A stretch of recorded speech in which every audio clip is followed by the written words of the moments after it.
ಗದಗ ಜಿಲ್ಲಾ ಕಾರಾಗೃಹದ ಎದುರು ರೌಡಿ ಶೀಟರ್ ಒಬ್ಬ ಬಿಲ್ಡಪ್ ಕೊಟ್ಟಿದ್ದಾನೆ. ಜೈಲು ಕಟ್ಟಡದ ಎದುರು ವಿಡಿಯೋ ಮಾಡಿ ಹುಚ್ಚಾಟ ತೋರಿಸಿದ್ದಾನೆ. ರೀಲ್ಸ್ ಮಾಡಿ ಇನ್ಸ್ಟಾಗ್ರಾಮ್ ಅಲ್ಲದನ್ನು ಹರಿಯಬಿಟ್ಟಿದ್ದಾನೆ ರೌಡಿ ಶೀಟರ್. ಆತನ ಗ್ಯಾಂಗು ಲಕ್ಷ್ಮೇಶ್ವರದ ರೌಡಿ ಶೀಟರ್ ಅಬ್ದುಲ್ ಅಡೂರ್ ಎಂಬಾತ ಈ ರೀತಿ ರೀಲ್ಸ್ ಮಾಡಿರೋದು. ಗದಗ ಜಿಲ್ಲಾ ಕಾರಾಗೃಹದ ಗೇಟ್ ಮುಂಭಾಗ ರೀಲ್ಸ್ ಮಾಡಿದ್ದಾನೆ. ವಿಡಿಯೋ ಮಾಡಿ ಬಿಲ್ಡಪ್ಗಾಗಿ ಸೋಷಿಯಲ್ ಮೀಡಿಯಾದಲ್ಲಿ ಹರಿಯಬಿಟ್ಟಿದ್ದಾನೆ. ಇದೀಗ ಆಕ್ರೋಶಕ್ಕೆ ಗುರಿಯಾಗ್ತಾ ಇದೆ, ಜನರ ಆಕ್ರೋಶಕ್ಕೆ ಗುರಿಯಾಗ್ತಾ ಇದೆ. ಅಂಚಾ ರೆಬಲ್ ಅನ್ನೋ ಇನ್ಸ್ಟಾಗ್ರಾಮ್ ಪೇಜ್ನಲ್ಲಿ ವಿಡಿಯೋ ಅಪ್ಲೋಡ್ ಮಾಡಿದ್ದಾನೆ. ಜೈಲಿನ ಮುಂದೆ ಕುಲ್ಲಂಕುಲ್ಲ ರೀಲ್ ಮಾಡಿ ಅದನ್ನು ಇನ್ಸ್ಟಾಗ್ರಾಮಲ್ಲಿ ಬಿಟ್ಟಿರೋದು. ಸಾರ್ವಜನಿಕರು ಆಕ್ರೋಶ ವ್ಯಕ್ತಪಡಿಸ್ತಾ ಇದ್ದಾರೆ. ಈತನ ಮೇಲೆ ಹಲವು ಕೇಸ್ಗಳಿದ್ದಾವೆ. ಪೊಲೀಸರ ಕರ್ತವ್ಯಕ್ಕೆ ಅಡ್ಡಿ ಸೇರಿ 10ಕ್ಕೂ ಅಧಿಕ ಕೇಸ್ಗಳನ್ನು ಹೊಂದಿರುವಂಥ ರೌಡಿ ಶೀಟರ್ ಈತ. ಮಾರಣಾಂತಿಕ ಹಲ್ಲೆ ಕೇಸಲ್ಲಿ ಜೈಲುವಾಸ ಕೂಡ ಅನುಭವಿಸಿ ಬಂದಿದ್ದ. ಆತನ ಬಿಲ್ಡಪ್ ವಿಡಿಯೋವನ್ನು ನೀವು ನೋಡ್ತಾ ಇದ್ದೀರಿ. ಇದೀಗ ಜನರ ಆಕ್ರೋಶಕ್ಕೆ ಗುರಿಯಾಗಿದೆ. ರೌಡಿ ಶೀಟರ್ಗಳು ಜೈಲಿನ ಮುಂದೆ ನಿಂತು ಈ ರೀತಿ ವಿಡಿಯೋಗಳನ್ನು ಮಾಡಿ ಬಿಲ್ಡಪ್ ತೆಗೆದುಕೊಂಡು ಅದನ್ನು ಸೋಷಿಯಲ್ ಮೀಡಿಯಾದಲ್ಲಿ ಹರಿಬಿಡ್ತಾ ಇದ್ದಾರೆ. ಪೊಲೀಸರು ಏನು ಮಾಡ್ತಾರೆ ಅನ್ನುವಂಥ ಪ್ರಶ್ನೆಯನ್ನು ಕೇಳ್ತಿದ್ದಾರೆ. ಹೆಚ್ಚಿನ ಡೀಟೇಲ್ ನೀಡೋದಕ್ಕೆ ನಮ್ಮ ಪ್ರತಿನಿಧಿ ಗಿರೀಶ್ ಫೋನ್ ಸಂಪರ್ಕದಲ್ಲಿ. ಗಿರೀಶ್, ಯಾರು ಬೇಕಾದರೂ ಹೆಂಗ್ ಬೇಕಾದರೂ ವಿಡಿಯೋ ಮಾಡ್ಬೋದಾ ಜೈಲಿನ ಮುಂದೆ? ಯಾರೋ ಒಬ್ಬ ರೌಡಿ ಶೀಟರ್ ತನ್ನ ಗ್ಯಾಂಗ್ ಕಟ್ಕೊಂಡು ವಿಡಿಯೋ ಮಾಡ್ತಾನೆ ಅಂತಂದ್ರೆ ಏನರ್ಥ?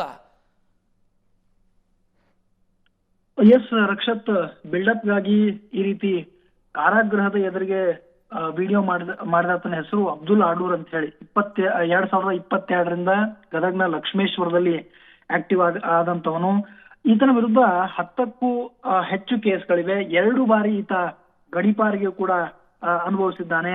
2023ರಲ್ಲಿ ಜಿಲ್ಲಾಧಿಕಾರಿಗಳ ಆದೇಶದಂತೆ ರೌಡಿ ಆಕ್ಟ್ ನಲ್ಲಿ ಈತನನ್ನ ಬಂಧಿಸಲು ಹೋದಂತಹ ಪೊಲೀಸರ ಮೇಲೆ ಈತ ಹಲ್ಲೆ ಮಾಡಿ ಎಸ್ಕೇಪ್ ಆಗಿದ್ದ. ಈತನನ್ನ ಹುಬ್ಬಳ್ಳಿಯಲ್ಲಿ ಬಂಧಿಸಲಾಗಿತ್ತು. ನಂತರ ಆತನನ್ನ ಬಳ್ಳಾರಿ ಜೈಲ್ಗೆ ಅಟ್ಟಲಾಗಿತ್ತು.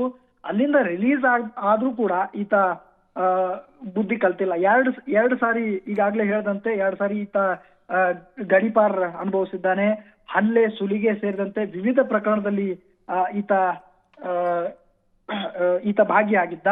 ಈಗಲೂ ಕೂಡ ಬಡ್ಡಿ ವ್ಯವಹಾರ ಸೇರಿದಂತೆ ಸಣ್ಣ ಪುಟ್ಟ ಈ ಬೆದರಿಕೆ ಕೆಲಸಗಳನ್ನು ಈಗಲೂ ಕೂಡ ಮಾಡ್ತಾನೆ ಅನ್ನೋ ಮಾಹಿತಿ ಇದೆ. ಇಂಥವನು 4 ಈ ಪುಡಾಂಗರನ್ನ ಸೇರಿಸ್ಕೊಂಡು ಜಿಲ್ಲಾ ಕಾರಾಗೃಹದ ಎದುರಿಗೆ ರಾಜಾರೋಷವಾಗಿ ಈ ರೀತಿ ಸೂಕ್ಷ್ಮ ಪ್ರದೇಶದಲ್ಲಿ ಸಾಮಾನ್ಯವಾಗಿ ಯಾರಾದ್ರೂ ಹೋಗಿ ನಿಂತ್ಕೊಂಡ್ರೆ ಸಾಕು, ಅಲ್ಲಿಂದ ಓಡಿಸುವಂತ ಕೆಲಸ ಆಗುತ್ತೆ. ಆದ್ರೆ ಈ ರೀತಿ ಇವನು ಭಯ ಹುಟ್ಟಿಸುವ ರೀತಿಯಲ್ಲಿ ಈ ರೀತಿ ವಿಡಿಯೋ ಮಾಡಿದ್ದಲ್ಲದೆ ಅದನ್ನ ಸಾಮಾಜಿಕ ಜಾಲತಾಣದಲ್ಲಿ ಅಪ್ಲೋಡ್ ಮಾಡಿದ್ದಾನೆ. ಈತನ ವಿರುದ್ಧ ಕಠಿಣವಾಗಿ ಕ್ರಮ ಆಗಬೇಕು ಅನ್ನೋದು ಕೂಡ ಈಗ ಸಾರ್ವಜನಿಕ ವಲಯದಲ್ಲಿ ಚರ್ಚೆ ಆಗ್ತಾ ಇದೆ. ಜಿಲ್ಲಾ ಪೊಲೀಸ್ ವರಿಷ್ಠಾಧಿಕಾರಿಗೂ ಸಾಮಾಜಿಕ ಜಾಲತಾಣದಲ್ಲಿ ನಾವು ತುಂಬಾನೇ ಸ್ಟ್ರಿಕ್ಟ್ ಆಗಿ ವಾಚ್ ಮಾಡ್ತಾ ಇದ್ದೇವೆ ಅನ್ನೋ ಮಾಹಿತಿಯನ್ನ ಹೇಳ್ತಾ ಇದ್ದಾರೆ. ಆದ್ರೆ ಈತ ಈ ರೀತಿ ಮಾಡಿರೋದು ಈಗ ಎಲ್ಲೋ ಒಂದ್ ರೀತಿಯ ಪೊಲೀಸರಿಗೂ ಕೂಡ ಕಂಡು ಬಂದಿಲ್ವಾ ಅನ್ನೋ ಪ್ರಶ್ನೆ ಈಗ ಮೂಡಿರ್ತಕ್ಕಂಥದ್ದು. ಈತನ ವಿರುದ್ಧ ಕಠಿಣವಾದಂತ ಕಾನೂನು ಕ್ರಮಗಳು ಜಾರಿ ಆಗ್ಬೇಕು. ಯಾಕಂದ್ರೆ ಈ ರೀತಿ ಇನ್ಸ್ಟಾಗ್ರಾಮ್ ನಲ್ಲಿ ಈ ರೀತಿ ಹರಿಬಿಡೋದ್ರಿಂದ ಒಂದ್ ರೀತಿಯ ಸಾಮಾಜಿಕವಾಗಿ ಭಯ ಹುಟ್ಟಿಸೋ ಕೆಲಸಗಳನ್ನ ಮಾಡ್ಲಾಗ್ತಾ ಇದೆ. ಹೀಗಾಗಿ ಈತನ ವಿರುದ್ಧ ಕಠಿಣ ಕಾನೂನು ಕ್ರಮಗಳು ಜಾರಿ ಆಗ್ಬೇಕು ಅನ್ನೋದು ಕೂಡ ಸಾಮಾಜಿಕ ಜಾಲತಾಣದಲ್ಲಿ ಪ್ರಶ್ನೆ ಆಗ್ತಾ ಇದೆ. ರಕ್ಷತ್, ಥ್ಯಾಂಕ್ ಯು ಗಿರೀಶ್ ಮಾಹಿತಿಗೆ.